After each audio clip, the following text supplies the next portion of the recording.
मैं दुकान नहीं छोड़ूंगी। स्वीटी, तेरी ये मजाल, तूने बॉस को मना किया। बड़ी हिम्मत है तुझमें, अभी मजा चखाता हूँ तुझको। इतना कहकर कौवे के गुंडे ने दुकान में तोड़फोड़ शुरू कर दी। रुको, मत तोड़ो मेरी दुकान, मेरा सारा सामान टूट गया। कौवा भाई, मुझ पर दया करो, इस दुकान के अलावा मुझ पर कुछ नहीं है। अब समझ आया दुकान खाली न करने का नतीजा।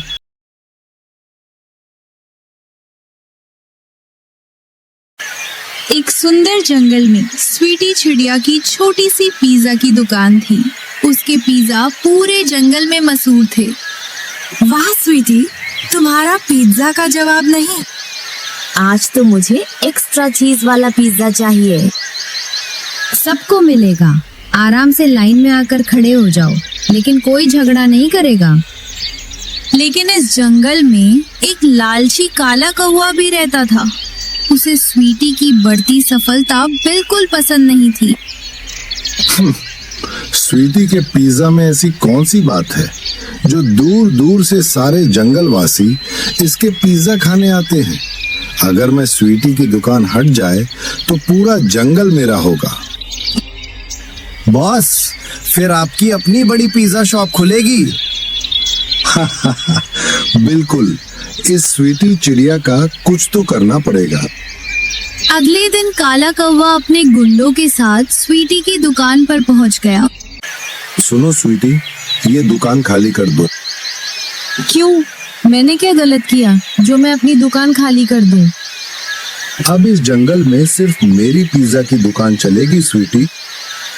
मैं मेहनत से काम करती हूँ, सबको सस्ते में अच्छा ताजी सब्जियों का बना पिज्जा खिलाती हूँ। ये दुकान मैंने अपनी मेहनत से बनाई है, मैं दुकान नहीं छोड़ूंगी। स्वीटी, तेरी ये मजाल, तूने बॉस को मना किया। बड़ी हिम्मत है तुझमें, अभी मजा चखाता हूँ तुझको। इतना कहकर कौवे के गुंडे ने दुकान में तोड़फोड़ शुरू कर दी। रुको, मत तोड़ो मेरी दुकान, मेरा सारा सामान टूट गया। कौवा भाई, मुझ पर दया करो, इस दुकान के अलावा मुझ पर कुछ नहीं है। अब समझ आया दुकान खाली न करने का नतीजा। यहाँ सिर्फ मेरी हुकूमत चलती है। छोटी सी चिड़िया, तेरी इतनी हिम्मत, मुझको मना करती है। स्वीटी उदास होकर बैठ जाती है और जोर जोर से रोने लगती है। तभी स्वीटी उड़कर सभी जंगलवासियों से मदद मांगने चली जाती है। हरिया भाई, मेरी मदद करो, कालू कौवे ने मेरी पिज्जा की दुकान तोड़ दी है, अब मैं क्या करूं? स्वीटी, तुम चिंता मत करो, हम तुम्हारे लिए जरूर लड़ेंगे। छोटी बहन, हम सब जंगलवासी तुम्हारी नई दुकान बनाने में मदद करेंगे और तुम्हें न्याय दिलाएंगे। हरिया और कबूतर मिलकर के सभी जंगलवासियों को इकट्ठा करते हैं और स्वीटी की मदद करने का फैसला करते हैं। पूरे जंगल में मिलकर स्वीटी की दुकान बनाना शुरू कर दी। हरिया लकड़ियां ला रहा है, कबूतर पेंट ला रहा है, टीना सफाई कर रही है। तुम सब मेरे लिए इतना कर रहे हो?